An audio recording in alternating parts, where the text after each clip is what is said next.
Disclaimer, this is a topic that goes way deeper in the depth I'm diving into in this video. This video is not a breakdown of Atlanta gang politics. In this video, my plans take an overall look at Lil Birdie's life and legacy, commenting what I feel could led him into getting involved in street politics, and explaining how I feel Lil Birdie is the most overlooked artist out of underground Atlanta, who at one point seemed to be the destined face of the Atlanta scene, until unfortunate circumstances led him into veering off course and beefing with his allies. Thanks. I hope you enjoy. Keon Brooks, better known by his stage name, Lil Birdie, is a popular Atlanta drill artist who is arguably one of the first artists to prop up out of the bubbling Atlanta drill scene, alongside artists like Lil Tony and even at one point Lil Meat. As time passed, all the scene would basically fall out over a myriad of reasons, inadvertently causing Lil Birdie to go off on his own and create a loyal fan base all on his own, though he also ended up making enemies all on his own as well. This is the story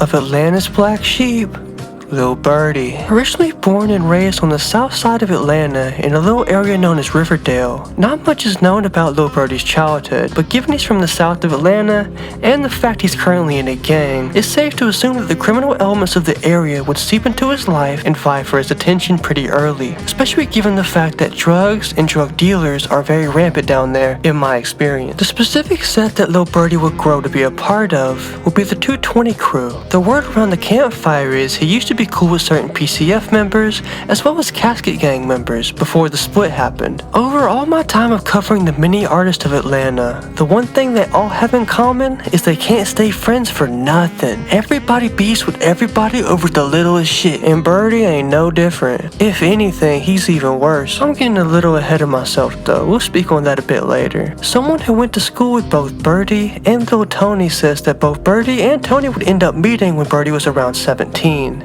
and they'd hit it off pretty well, becoming really close friends. So close in fact that Lil Tony began to rep 220 alongside burning them, and Birdie began to rep PCF a little bit as well. While Lil Tony had already began rapping here and there way before this point, it wouldn't be until Birdie was 19 when he began. Because Birdie, in his infinite fucking wisdom, decided to delete a lot of his early music, we cannot see some of his earliest songs, so I don't know how he started out. Though if memory serves, it came around the same time that Lil Tony would drop Quakin and Baby Drill Flow, so around 2021. The earliest surviving music video Birdie still has up on his YouTube channel is the September 26, 2022 track, Many Men. And in my humble opinion, this song is not really all that, especially compared to his later shit. That being said, this song is sitting strong at a nice 49,000 views, so what the fuck do I know? Around the same time as their next track, the December 14th, 2022 feature with Lil Tony, Lost My Top, Birdie and Tony would be at the peak of their breakout success, and with this newfound clout came a great 232,000 views. Both Birdie and Tony would snap on this track, leading to a lot of fanfare and a lot of hyping up with this music overall on the internet. I've seen hella reactions to it back in the day, though I couldn't find it now that I look it up. This same month, Birdie would drop the music video for his song Come Outside. The instrumental for this track is way darker than most of the others in the scene, and his voice and accent do really well to mesh with said beat and the hard bass on said beat. All of this meshes together to create a really nice, sinister sound. He genuinely began to create his own lane alongside his producers, this solo track being the first to break 100,000 views, with it specifically getting 140,000 views. Skipping around a little bit, the next song of note to drop would be the January 13th, 2023 track, Free Lil Gravedigger. Like the last track I spoke on, this song would have a sinister bass focused instrumental, which would come to be Birdie's signature style later on. Birdie at this time was heavily on the drill shit, speaking on and dissing on many rivals more so than even his at the time collaborators, which in turn would lead to beefs galore and extra shit. In that same month of January 2023, he would go on to release two more tracks, Play With Me and Lost My Top Again, both of these tracks not reaching above 80,000 views. It wouldn't be until February that Lil Birdie would release a track that blew up pretty big on its own. On February 24th, 2023, Lil Birdie would drop the track that blew out the subwoofers in my partner's car. That song being Spinning. This track, along with a lot of his other music and Tony's as well, will be produced by one of my favorite Atlanta producers ever, HAIM. HAIM happened to grow up with both Birdie and Lil Tony. This instrumental would go super crazy with the weird sample and bukus of bass. It's the fastest way to accidentally speed when you're driving all my fucking life. Georgia State Patrol hates me and hates this song all my life. Skipping ahead a good few months, and Birdie was on a real roll, dropping song after song, music video after music video. My favorite of which, to this day, being his June 2nd, 2023's track, Jurassic. This, of course, being another Hatriot production. The beat is fantastic. Add that on to Birdie's harsh yet jovial delivery and his funny ass ad-libs, and it shapes up to be one of the most consistently played songs out of bro's whole catalog for me. This track would get a solid 165,000 views, but in my humble opinion, it deserves way fucking more. That same month, on June 9th, 2023, Birdie would feature on the biggest track of his career thus far, that feature being the hit Tony song, Gen 5. This song was everywhere in Atlanta when it first dropped, and the views reflected, as it would amass a large 1.8 million views. This song, I believe, is what propelled Lil Tony into the mainstream conversation, and had the riff not happened between Toady and Birdie, perhaps it would have been the first step for Birdie into the industry as well. It would be around this same time that Lil Tony would begin to have issues with Lil Meat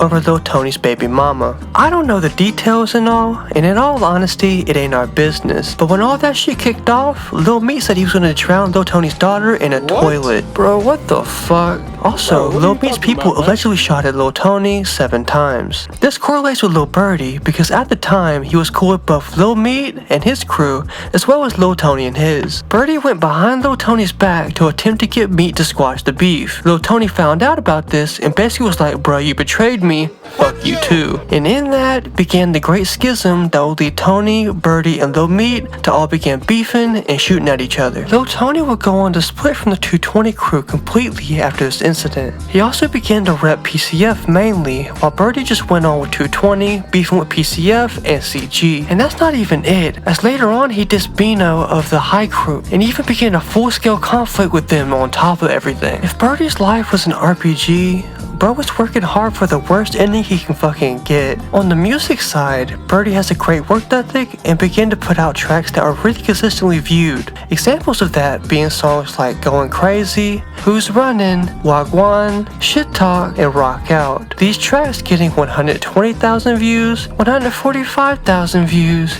220,000 views, 104,000 views, and finally 106,000 views respectively. Though he'd never break a million again, he would have a consistent enough output and view count to make a comfy living for himself off of music. The last track of Lil Birdie's to break 100,000 views as of right now would be the November 28th, 2023 track, Switch Flow. While this song is a really good track, I can't in all honesty say it sounds much different than a lot of his other music, and I feel like that's what drove his slight decline after this post. As a perfect example of this, songs like Walk Down, On God, and Kick Dough, I feel are perfect examples of this, as while these songs are great, they would never venture outside of what Birdie has been doing since the jump. The song Kick Dough arguably being the best, and yet it wouldn't even break 36,000 views. It's honestly a tragedy, as bro never stopped rapping his ass off, motherfuckers should stop coming to watch. With that being said, his July 12th, 2024 track,